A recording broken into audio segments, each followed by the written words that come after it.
기도하겠습니다. 하나님 아버지, 이 아침에 주님의 음성을 듣기 원합니다. 성령 하나님, 그 음성을 알아듣도록 도와주시옵소서. 예수님 이름으로 기도합니다. 오늘 묵상할 말씀은 마태복음 10장 16절로 23절 말씀입니다. 오늘 본문은 제자로 사는 것이 어떤 것인지 16절 말씀에서 내가 너희를 보냄이 양을 이리 가운데로 보냄과 같도다 라고 말씀하십니다.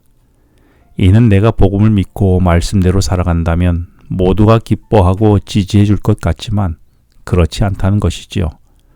오히려 말씀대로 살면 핍박과 저항이 있을 것이라고 말씀하십니다.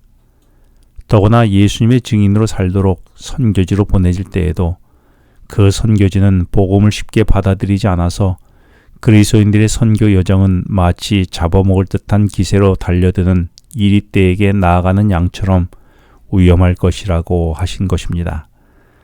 그래서 침례 요한도 복음을 전하다가 목배임을 당해 죽게 되었고, 사도행전 12장에서는 야고보도 칼로 목배임을 당했으며 사도들이 감옥이나 다양한 방법으로 죽임을 당했습니다. 복음을 전하는 일로 인한 핍박과 거절은 어쩌다 있는 일이 아니고 반드시 자주 경험하게 될 일이었습니다. 그렇다고 앞뒤를 가리지 않고 위험을 자초해서는 안 되었습니다. 그래서 16절 말씀에서 뱀같이 지혜롭고 비둘기같이 순결하라고 덧붙여 말씀하신 것입니다. 진리를 전할 때에는 하나님께서 주시는 지혜가 절대적으로 필요하지요. 그 지혜는 대적자로 하여금 성령의 감동으로 마음의 변화를 입게 되어 하나님의 사랑 안에서의 쉼을 갈망하게 될 것입니다. 그런데 이 지혜는 권모와 술수를 부리는 것을 말하지 않습니다. 반드시 진리의 순결함을 벗어나지 말아야 했습니다. 어떠한 경우에도 진리의 순결함은 유지되어야 됐던 것이지요.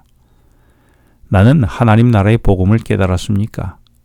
그런데 그 복음대로 살게 되면서 핍박이나 저항을 경험해 보셨습니까? 그럴 때 나는 하나님께 지혜를 구하셨습니까? 그리고 어떠한 저항에도 나는 진리를 포기하지 않고 순결함을 지켰습니까?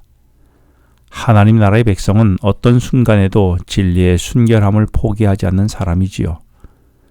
예수님이 구원의 약속을 성취하기 위해서 그분이 십자가의 고난을 직면하셨듯이 제자들도 복음을 전하는 일로 핍박을 벗어나지 못할 것이라고 17절에서 말씀하십니다. 그렇습니다.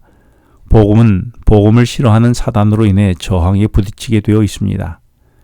그래서 재판에 넘겨줄 수도 있고 심한 고초를 겪을 수도 있습니다.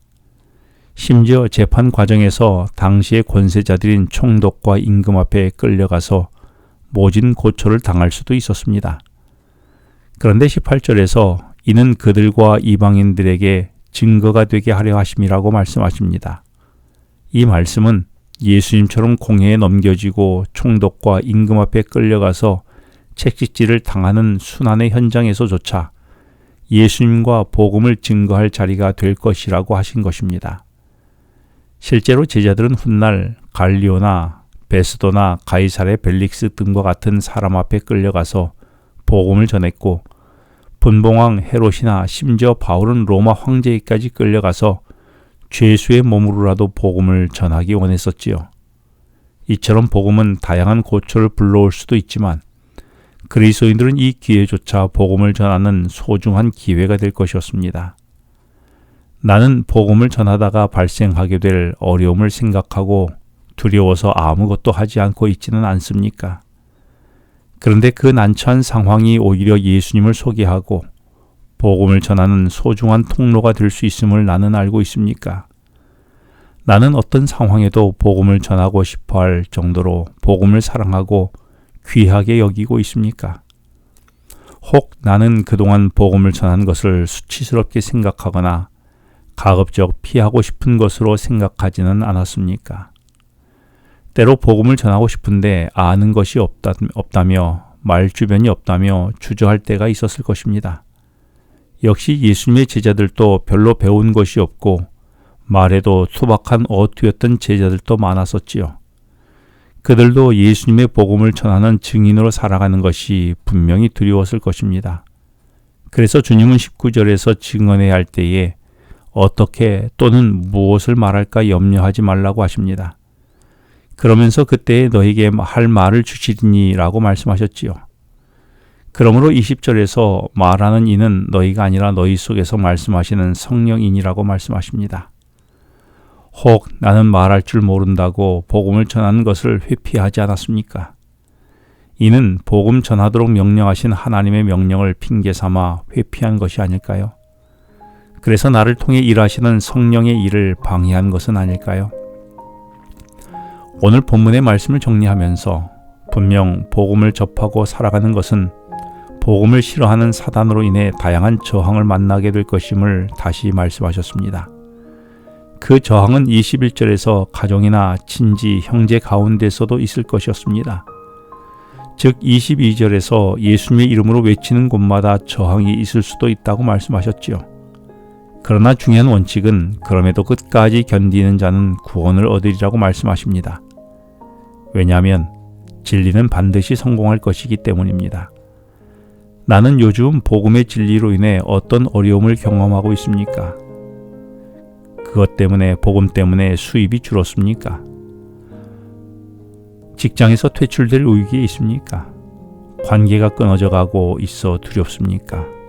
끝까지 견디는 자에게 주님은 구원을 주실 것입니다. 기도하겠습니다.